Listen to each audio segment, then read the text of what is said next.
Hi everyone, welcome to my channel. I heard you wanted to learn how to make fresh aloe vera cubes, so I'm going to show you how.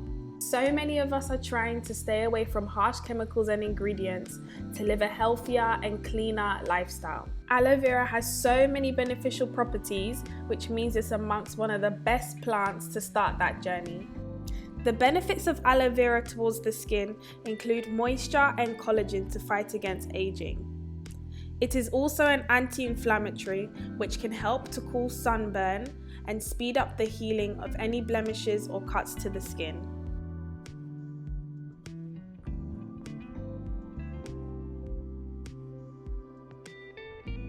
When applied to the scalp, aloe vera can help promote hair growth as it increases blood circulation. It can also reduce dandruff and excess oils. Due to its anti-inflammatory properties, aloe vera can help relieve any itching you have on your scalp. At the same time, repairing and strengthening the hair to leave it smooth and shiny.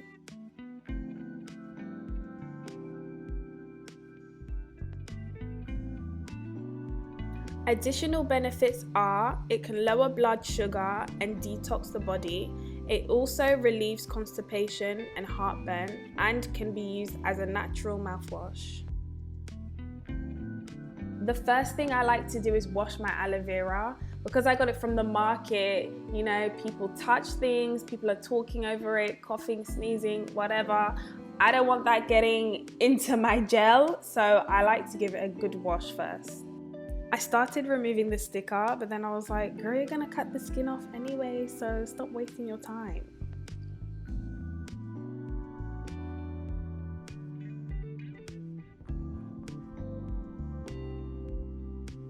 After washing, I removed the top part of the aloe vera because there's not that much gel there and it was a bit brown. So you need to remove the top half and the bottom.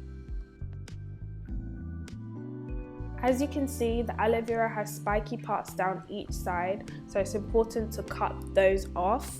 It makes it easier to handle because when it's on, you keep pricking your fingers and it really hurts. So just go down each side slowly and slice the prickly parts off.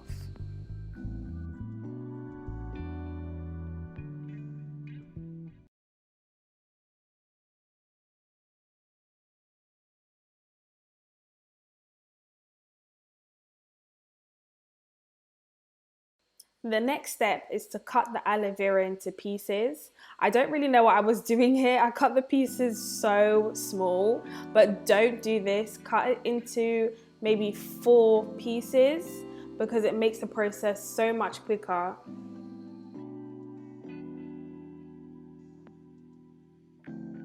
Then you need to take your knife and slice slowly between the gel and the skin.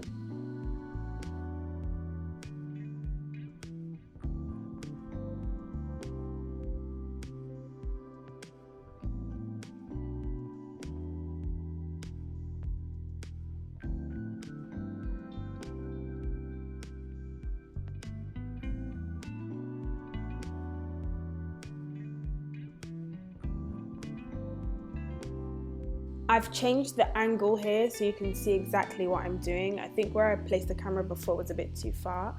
So yeah, like I said, just go down between the gel and the skin slowly to make sure that you're not getting rid of any of that gel. Do the same thing on both sides.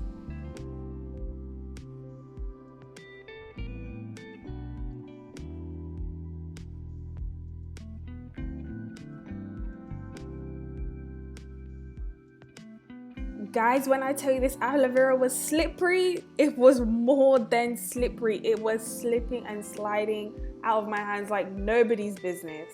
The amount of times I had to pick it up and start again was unbelievable. I've never used aloe vera this slippery in my life. But as you can see, I didn't get all of the skin off, so all you need to do is go back over it with the knife to get the excess off.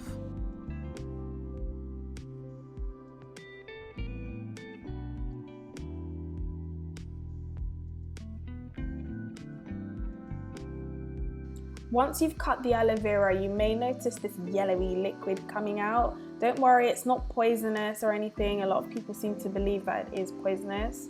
but it can irritate the skin. So all you need to do is place it in a bowl of water for about 20 to 30 minutes and it should all be fine. With the neck sleeve, I just cut it in half to save me time. So after your slippery fight with the aloe vera, it's now time to blend it. After placing a few pieces into the cup, I like to add a bit of bottled water just to help the process. You don't have to use water, but if you do, definitely use bottled over tap.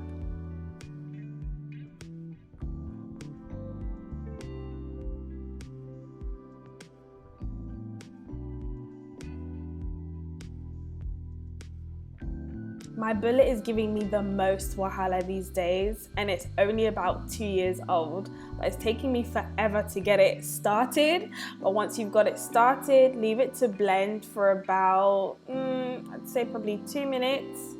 Actually, 2 minutes is a bit excessive, so once you see like it's smooth enough, just stop the machine.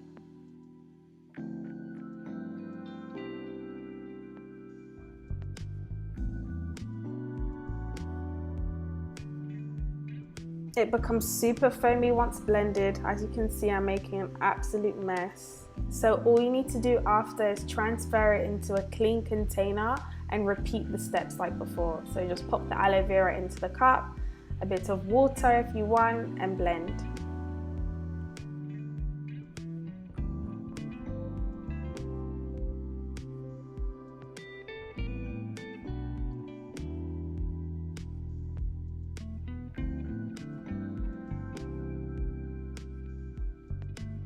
Next, you need to strain the aloe vera to make sure you don't have any lumps or anything in it.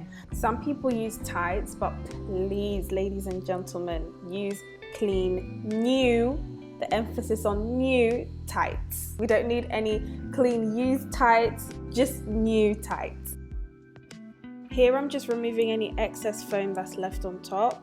You don't want to remove too much because then you start catching the gel, but at the same time, get as much as you can so that the ice cubes freeze nicely. Next, get out your ice trays and fill them up. I was actually able to fill up 3 trays exactly with what I made.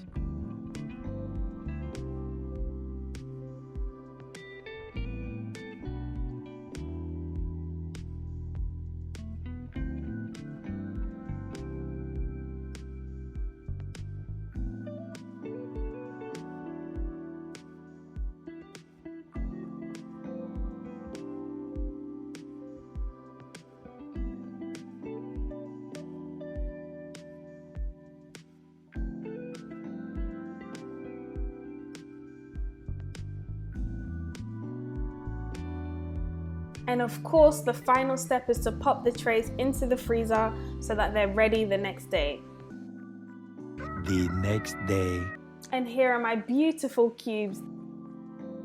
My mum loves these trays and she really wants me to get her some. Anything I buy that's related to the kitchen, my mum always tells me to buy 2 so that she has some. If you're struggling to get the cubes out of the tray like I was, just run the back under some hot water and they should just slide right out, just like this.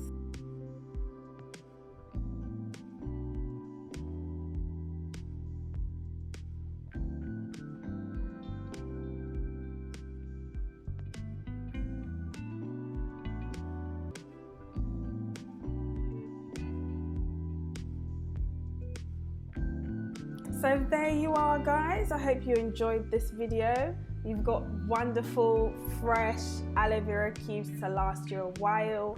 Just pop them into little bags and store them in the freezer. Peace out.